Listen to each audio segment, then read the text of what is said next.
कहिए। मैडम, उस दिन आपने कहा था कुछ पूछताछ करनी थी तो घर आ गए होते। इसलिए हमने सोचा हम ही आ जाते हैं। मेरे पति इस वक्त घर पर नहीं है। वैसे भी हमें उनसे पूछताछ नहीं करनी थी। आइए।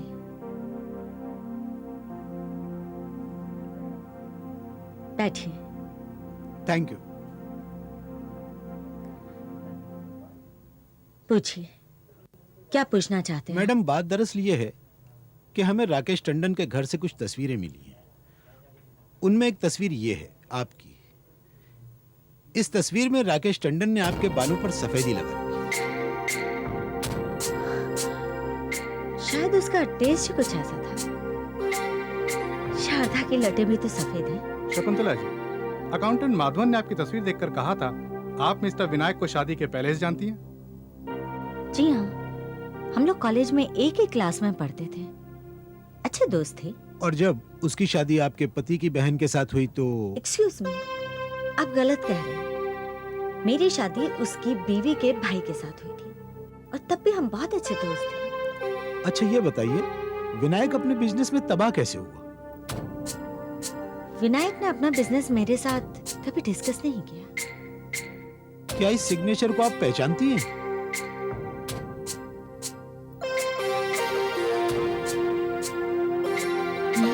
क्या आप सुजाता मूर्ति को जानती हैं? जी हाँ, वो भी हमारे साथ कॉलेज में ही पढ़ती थी। ये सिग्नेचर उसी की है। आप मुझसे क्यों पूछ रहे हैं? क्या आप ऐसा सिग्नेचर कर सकती हैं? ओह, तो आपको मुझ पर शक है। ठीक है, मैं कोऑपरेट करती हूँ।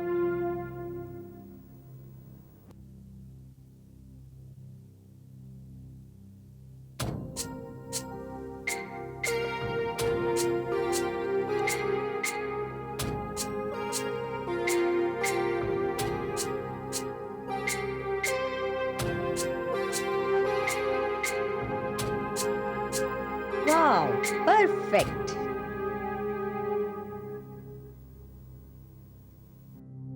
Isn't it?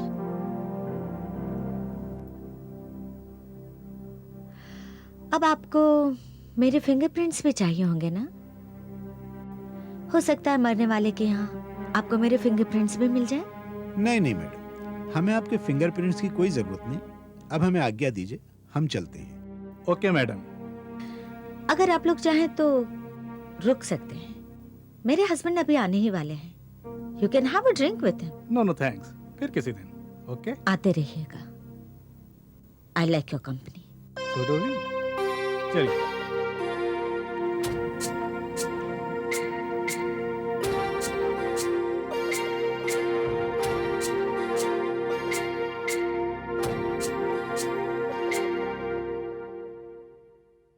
अरे ये तो बता कि यहाँ मर्डर करके किसका आई है तू? अपने मर्द का या पुराने आशिक का? मुझसे उलझने की कोशिश मत करो, तुम्हारी भलाई इसी में है। मैं तुमसे कहाँ उलझ रही हूँ? तुम तो आखिर हमारी बिरादरी की हो, हमसे अलग हटकर जाओगी कहाँ? ना तो मैं तुम्हारी बिरादरी की हूँ और ना ही मुझे तुमसे कुछ बात करनी है। ए चल पैर दबा, चल शुरू हो जा, चल ए उठा इसको, चल पैर दबा चल मेरे। चल, नखरे मत दिखा। नाच नखरे यहाँ नहीं चलेंगे, पैर दबा। छोड़ो मुझे। तुम जानती हो ना मैं यहाँ मर्डर केस में आई हूँ। हाँ तो? और ये भी जानती हो कि मर्डर के लिए ज्यादा से ज्यादा सजा फांसी होती है। आगे कहो। तो मर्डर एक करो या दो, फांसी सिर्फ एक बार होती है।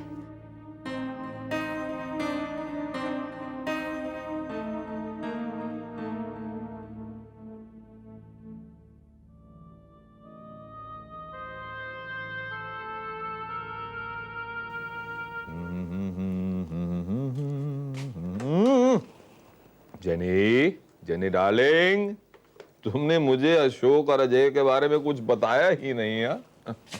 पापा, आप उनके बारे में कुछ सुनना पसंद ही नहीं करते। बात सिर्फ सुनने की नहीं है, मुझे वो लोग ही पसंद नहीं है। हाँ, फिर मैं उनके बारे में कुछ कहूँ ही क्यों? लो, अगर मेरी पसंद या नापसंदी का इतना ख्याल है तो तुम्हें फिर उन लोगों से मिलना ही नहीं चाहिए। पापा, लोगों के बारे में मेरे भी तो अपने कुछ राय हो सकते हैं ना। पहले तुम वो ही किया करती थी जो पापा कहता था। पहले मैं पापा की उंगली पकड़कर चलती थी, लेकिन अब खुद चलना आ गया है मुझे। लेकिन एक बात तुम्हारी समझ में नहीं आई कि कौन सा रास्ता सही है और कौन सा रास्ता गलत है। पापा, यू वरी टू मच। अब बड़ी हो गई हूं मैं। इसीलिए तो जैनी, लो, देयर इज द प्रूफ। अब संभालो अपने इस शैतान को। जैनी, अजय तुम आ गए? तुम क्या समझ रही थी कि मैं सारी जिंदगी पुलिस लॉकअप में रहूंगा? जानती हो, जैसे तुम वहां से बाहर निकली उसी वक्त इंस्पेक्टर ने मुझे भी रिलीज कर दिया। मैंने तुम्हें बाहर जाते हुए भी देखा था। फिर तुमने मुझे बुलाया क्यों नहीं? मैं तुम्हें बुलाने वाला था, इनफैक्ट मैं तुम्हारे पीछे आया, लेकिन फिर मुझे याद आया कि माँ भी तो लॉकअप में है। उनकी बेल हो गई? हाँ, उनकी बेल हो गई। बस होपफुली कल तक घर वापस आ जाएंगी। पता नहीं वो मुझे पसंद क्यों नहीं करती। उसी वजह से, जिस वजह को लेकर हम दोनों का अक्सर झगड़ा होता रहता है ना अंकल? जनी, वो ये समझती कि जिस जगह हम दोनों जॉब करते हैं ना, वो जगह ठीक नहीं है। हाँ, मुझे याद आया कि मैं तुम्हारी जॉब के सिलसिले में आया हूँ। मतलब ये कि 1-2 दिनों में तुम्हें जॉब पर वापस बुला लिया जाएगा। वो कैसे? वो सब कुछ मैंने सोच लिया। तुम्हारे सोचने से सब कुछ हो जाएगा? जनी, you just wait and watch. Ajay, मेरी बेटी की नौकरी लगाने की बजाय तुम अपनी जिंदगी पर एहसान करो। हाँ, खुद को और अपनी माँ को संभाल लो। अंकल, हम लोगों पर इल्जाम झूठे लगा गए। आप हमारी फिक्र छोड़ दीजिए, हमें कुछ नहीं होगा। इधर आओ तुम, इधर आओ और एक राज की बात सुनो। इस बुढ़े से एक राज की बात सुनो तुम। हाँ, ध्यान से सुनो। लड़कियों की मेंटालिटी ऐसी होती है कि एहसान से इंप्रेस तो हो जाती है, लेकिन इस बिना पर प्यार नहीं करती। हाँ, तुम्हारी रही बन जाती। अंकल, आप भी सुनो, तुम जाओ और समझदार बनो, और पहले दिन ब दिन जो तुम्हारे खानदान पर एक एक बदनामी के दाग लग रहे हैं ना, उनका करो कुछ जाके। हाँ अंकल, उनका तो मैं करूंगा ही, लेकिन एक बात कहता हूं, आपको भी एक ना एक दिन गलत साबित करके रहूंगा मैं।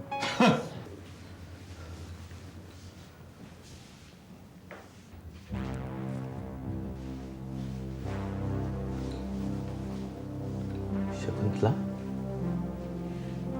तुम यहाँ क्या कर रही हो? सोई नहीं? कहाँ थे तुम अब तक? शारदा के लिए बेल का इंतजाम कर रहा था। क्यों? क्योंकि वो मेरी बहन है शकुंतला। वो एक कातिल, एक मुजरिम तुम्हारी बहन है, और मैं जिसे बगैर जुर्म किए पुलिस पूछताछ करे, तुम्हारी कोई नहीं? तुम्हें? हाँ, मुझे। तुम्हें तो शायद पता भी नहीं होगा कि पुलिस तुम्हारे घर में आकर तुम्हारी बीवी से हजारों सवाल करती रही।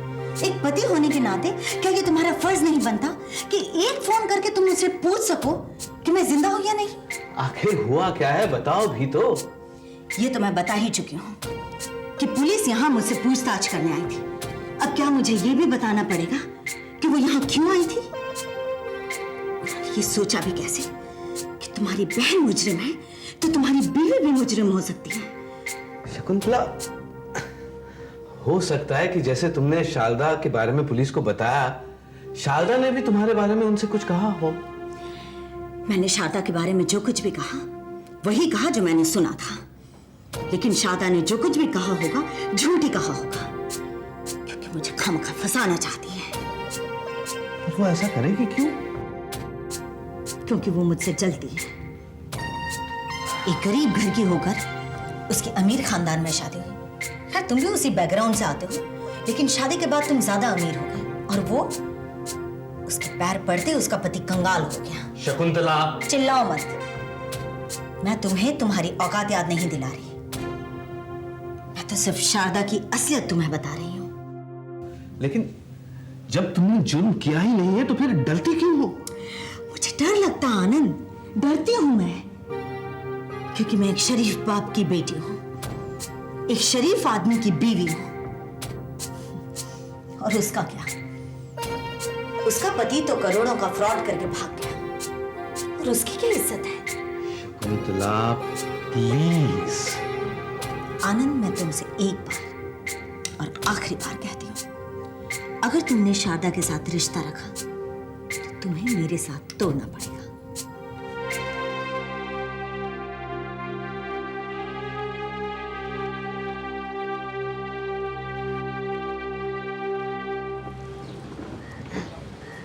हाय अंजलि। हाय अंजलि। हाय। तुम्हारी मम्मी घर आ गई? आ जाएंगी। हुआ क्या था अंजलि? अंजलि, हम जानते हैं कि तुम्हारी मम्मी ने कुछ गलत काम नहीं किया है, तो तुम्हारी मम्मी को अरेस्ट क्यों किया गया है?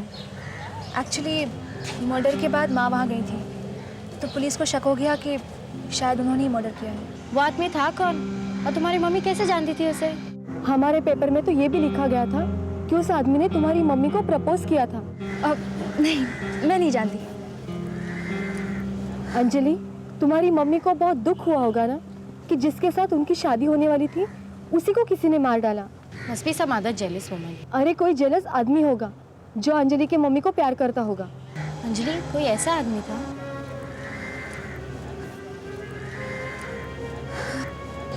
हमारा ऐसा कोई मतलब नहीं था अंजलि। हाँ please, we didn't mean to hurt you Anjali, please.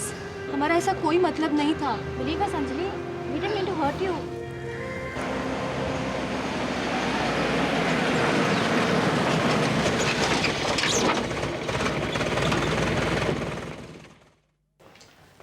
Hello mister Somnath, how are you? Mister Singh, और कोई नया डेवलपमेंट? इसीलिए हाजिर हुआ हूँ। फरमाइए। आपको ये सुनकर हैरानी होगी कि शकुंतला जो कुछ कह रही है उसमें सच्चाई नजर आती है। मतलब ये कि रंजन मेहता और राकेश टंडन का जिस दिन मर्डर हुआ उस दिन वहां शारदा और उसके अलावा 2 आदमी और मौजूद थे। अंदर के कमरे में किसी को बांध के रखा गया था। वहां कटी हुई रस्सी और स्ट्रगल के निशानात मौजूद हैं। क्या इस बारे में शारदा जी से पूछा गया? भाई वो तो कहती है उन्हें कुछ मालूम नहीं। अब मेरी समझ में नहीं आता कि दोनों में से झूठ कौन बोल रहा है। मेरा ख्याल है शकुंतला। वो कैसे? अभी मेरा ख्याल है, I am just working on A theory. जिस दिन मुझे यकीन हो जाएगा उस दिन सबसे पहले आपको ही बताऊंगा। और हाँ, जिस जहर से रंजन मेहता का मर्डर किया गया उसका भी सारे घर में कहीं नामो निशान नहीं। इससे साफ जाहिर होता है कि मारने वाला उस जहर को अपने साथ बाहर से लेके आया था। और उस दिन उस घर में शारदा ही आई थी। जी। You have a point. Anjali मेरी बात तो सुनो। क्या तुम मुझसे भी नाराज हो? मैं किसी से नाराज नहीं हूँ। मुझे पता है वो लोग मेरा मजाक नहीं उड़ा रहे थे।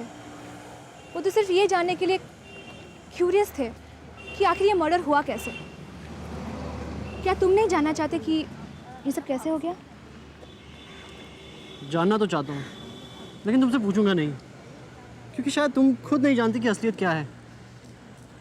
असलियत ये है रजत कि मेरी माँ बिल्कुल बेकसूर है, फिर भी बातें होती हैं। मेरा तो बिल्कुल कॉलेज में आने को दिल ही नहीं करता। अब बातों का क्या है, 2 दिन चलेगी, उसके बाद कोई और टॉपिक मिल जाएगा बातें करने के लिए। लेकिन इस तरह तुम घर बैठी रहोगी तो दिल घबराएगा। यहाँ कहाँ दिल लगता है? मैं हूं ना दिल लगाने के लिए। अच्छा, तुम्हें कोई जोक सुनो? किसी एक्टर की नकल करूं? अच्छा, मैं तुम्हें एक गाना सुनाता हूँ। स्टॉप इट रजत। देखो तुम ऐसे कहोगे तो मैं चुप हो जाऊंगा। चुप हो जाओ।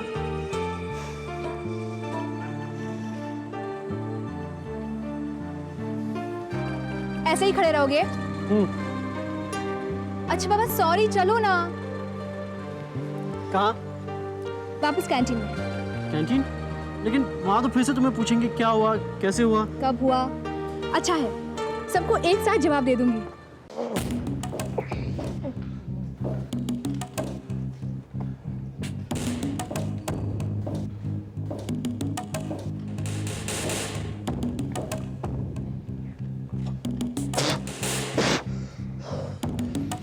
और कब तक हमें यहां बांध के रखोगे?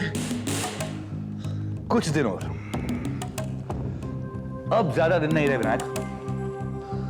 पुलिस को इस बात का यकीन हो चुका है कि राकेश टंडन का खून तुमने और शारदा ने किया है। तुम्हारी गर्लफ्रेंड शकुंतला ने पहले से यह बयान दे दिया है कि उसने चुप के राकेश टंडन और शारदा की बातें सुन ली थी, जिससे यह पता चला कि तुम कहीं मौजूद हो और इस फ्रॉड में शारदा तुम्हारे साथ है। नहीं, शकुंतला ऐसा नहीं कर सकती। वो मुझसे प्यार करती है। वो औरत सिर्फ अपने आप से प्यार करती है। अगर उसने कभी तुमसे प्यार किया होता तो मेरी मदद से वो तुम्हें बर्बाद नहीं करती। तुम इतनी सी बात नहीं समझते?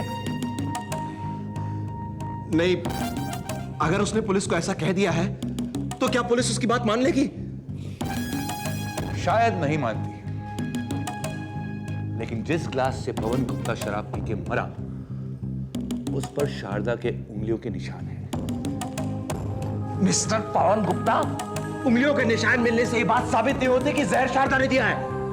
अगर पवन गुप्ता चाहे तो जहर की बोतल शारदा के हैंडबैग से मिल सकती है या फिर तुम्हारी पैंट की जेब से। ये बास्टर्ड! ये तो कोई गाली नहीं हुई विराट। आजकल तो लोग खुद को बास्टर्ड कहलवा के पेपर में फोटो छपवाते हैं। तुम यहाँ क्यों आए? बाहर कुछ एंटरटेनमेंट नहीं था, दिल बहलाने आ गया।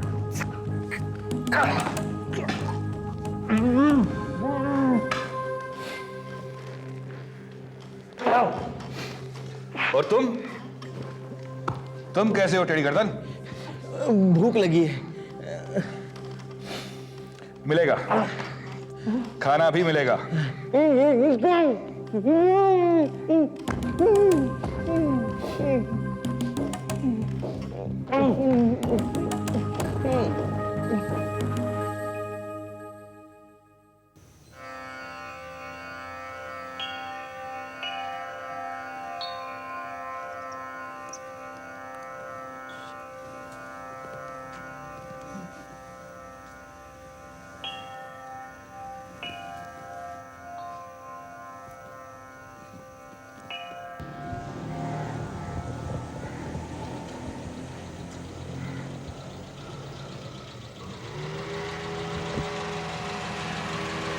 माँ, आज ऐसा लग रहा है जैसे इस घर की हर एक चीज मुस्कुरा रही है। जब मेरी बेटी खुश होती है ना, हर तरफ खुशी दिखाई देती है।